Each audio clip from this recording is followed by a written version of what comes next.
He saw this python in one of the waterways and jumped on top of it, wrestled it. Unfortunately, then the animals are always destroyed. My name is Aaron Jakosky, and I'm an environmental photojournalist and filmmaker. This photo here was taken at a place called Safari World. Wildlife tourism is a $250 billion per year industry. I went to Thailand, which is known as the epicenter of the wildlife tourism industry. When you visit orangutans in captivity, when you look at them and you see behind their eyes, a lot of them, they're just gone. There's nothing there anymore. This photograph shows this very noble, ancient animal with this very human expression on its face, and it sits there with her foot primed on the ring, ready to perform. And it's this kind of look of resignation on her face. It's kind of like, how did my life come to be like this?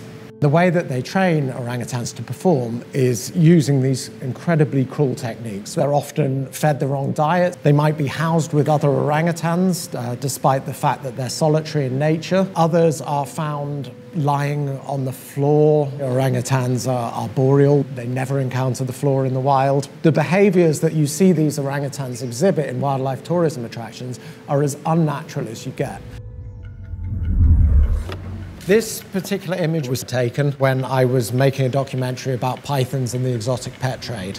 So you may ask, how did Burmese pythons end up in the Everglades? People who were keeping Burmese pythons as pets simply lost interest, or the animals became too big to handle.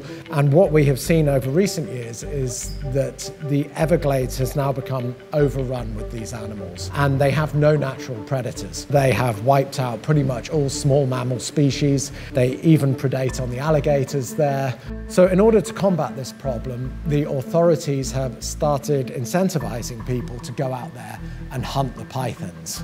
And as part of the documentary, we went and we filmed a guy called Dusty Crum. Dusty was brought up in the Everglades. He's a very thoughtful, very intelligent guy who cares deeply about the ecosystem here in the Everglades.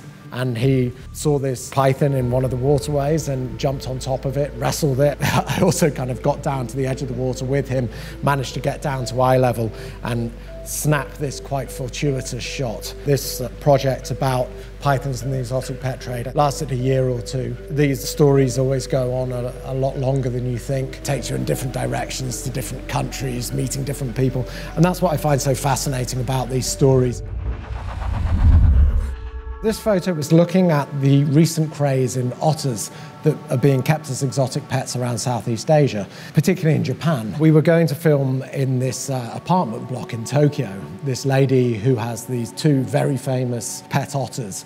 I think they have like 300,000 fans on Instagram.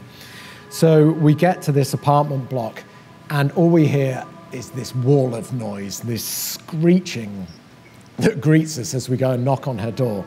And this very tired, resigned Japanese lady lets us in. We just see these tiny little hands that are scurrying under the door and this stench.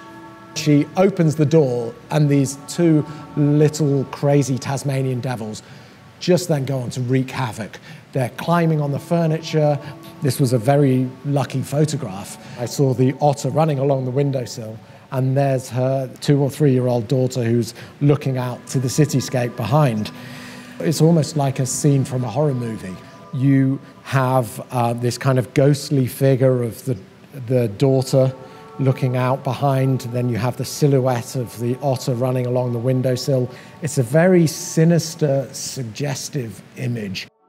We've also seen a craze over recent years where otters are being used in cafes. And again, it's social media that is fueling a lot of these crazes. Otters are being plucked from the wild. The parents are killed in order to get the babies. They're then smuggled into the exotic pet market. And now otters are being sold for up to $12,000 each.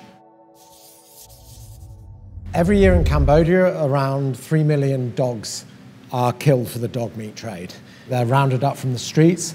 They are then stuffed into cages with other dogs, transported around the country. And then they're taken to the slaughterhouses where they are killed in these drowning pits. This was a very, very difficult story to work on. This particular image was taken at a restaurant outside of Phnom Penh, and it shows this dog lying what seems to be peacefully in a bucket of blood.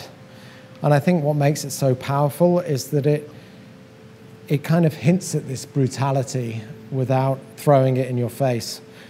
You have to be very careful in this line of work that you don't really repel people with your imagery, and you don't create shots that are simply so disturbing or so grotesque that people will look away. This particular project was a real success. The story went viral on social media, and then it kind of shamed the government into acting. And now in the province of Siem Reap, the dog meat trade has been made illegal. I'm not saying that that's just because of my work. My work was a contributing factor. It's mainly down to the tireless campaigning of Four Paws that this happened. A lot of the people who are killing dogs there, they're not doing it because they want to or because they enjoy it. They're just simply trying to feed their families. A lot of the planet lives off less than $2 a day, and we have a lot of hungry, desperate people who are doing what they can to just try and survive. We're in the midst of a 6th mass extinction event, and all over the world animals are being consumed, traded, humiliated, and we have the opportunity to do something about it. And as photographers, we can document the truth and we can show people what is happening.